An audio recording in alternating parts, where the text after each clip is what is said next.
Conversation, inspiration, innovation. Médias. Vous pensez qu'il y a une diabolisation du Front National dans les médias? Bah, évidemment. La preuve, c'est que nous faisons 20% dans les sondages. Il devrait y avoir 20% de gens dans les médias qui pensent comme le Front National et qui pourraient accessoirement pouvoir le dire comme ils disent qu'ils sont plutôt proches de l'UMP, plutôt proches de Bayrou, etc. Or, ça n'est pas le cas. D'ailleurs, je fais souvent le test aux journalistes. Quand je leur parle du terrorisme intellectuel et qu'ils me disent « Mais non, il n'y a pas de terrorisme intellectuel », je dis « Écoutez, il n'y a pas de problème, vous rentrez à votre rédaction et vous dites que vous votez Front National. Et on va voir combien de temps vous durez. » Je pense qu'au bout de 2 heures, vous serez viré. Bon, c'est donc qu'il y a donc un terrorisme intellectuel et par définition une diabolisation.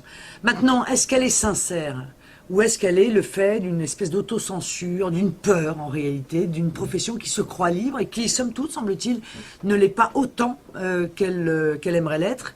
Ça, c'est à eux de répondre, pas à moi. Et de ce point de vue-là, ça n'a pas changé vis-à-vis de l'époque avec votre père? Si, ça a changé. Ça a changé parce que il est plus difficile, je veux dire, de traiter durement Marine Le Pen que Jean-Marie Le Pen, que tout de même le Front National s'est installé, que les accusations d'être un parti extrémiste qui veut renverser la République, au bout de 40 ans où nous sommes dans les conseils régionaux, nous nous présentons à toutes les élections, c'est vrai que c'est moins performant. Et que les Français, ils en ont marre aussi. Je veux dire, voilà, ils y croient plus. Le danger fasciste du Front National défilant avec les bottes, voilà, tout ça, c'est quand même des vieilles recettes éculées qui ont été tellement utilisées contre le Front National que ça ne fonctionne plus. Tant mieux d'ailleurs, parce que si on pouvait en arriver à parler du fond, ce serait quand même un grand avantage pour la démocratie. Vous nous avez dit que ça s'est normalisé, mais pas banalisé. C'est-à-dire que vous restez quand même quelque chose de particulier dans le paysage politique et médiatique. Oui, incontestablement. Incontestablement, on sent quand même que les journalistes n'ont pas le même comportement hors antenne qu'à l'antenne.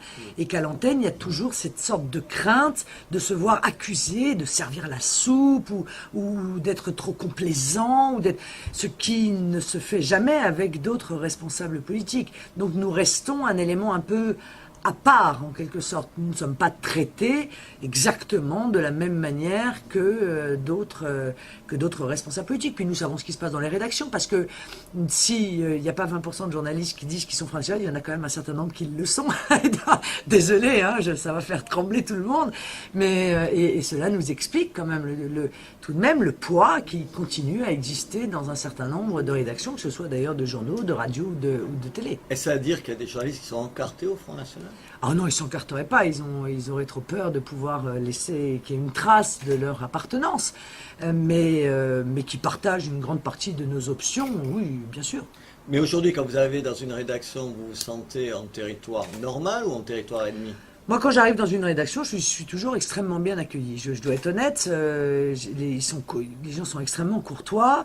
Je vous dis, quand il y a des tensions, la manière différente d'être traité, c'est plus sur le plateau que hors plateau. Hors plateau, les choses se déroulent très bien. Bon, faut dire que je n'ai pas non plus un comportement agressif. Hein. J'ai mon caractère, les gens le savent. Et ce que je dis à l'extérieur est aussi ce que je dis de manière publique, privée et publique. Je tiens le même discours et ça, probablement, un certain nombre de journalistes apprécient parce que je ne suis pas sûr que beaucoup de responsables politiques soient comme moi, en l'occurrence. On parle beaucoup du politiquement correct, de toutes ces lois qui corsettent la liberté d'expression. Ça veut dire que vous faites attention quand vous vous exprimez à pas être susceptible d'être poursuivi par tel ou tel lobby, telle ou telle association. Non, je vous avoue qu'il m'est jamais arrivé de me dire « Ah bah je peux pas dire ça parce que y a des lois », même si je conteste formellement ces lois qui sont en réalité pour la plupart utilisées à des fins en réalité qui sont des fins politiques. Non, je me suis jamais posé cette question. Et puis à un moment donné, être poursuivi par une association type SOS Racisme, etc., c'est plutôt positif en fait. J'aimerais bien de temps en temps qu'ils me poursuivent, mais ils ne le font pas assez. Voilà, pour en savoir plus sur Marine Le Pen, on vous propose de la retrouver dans les colonnes de médias, ou si vous voulez porter plainte contre elle, bien sûr de la voir au tribunal.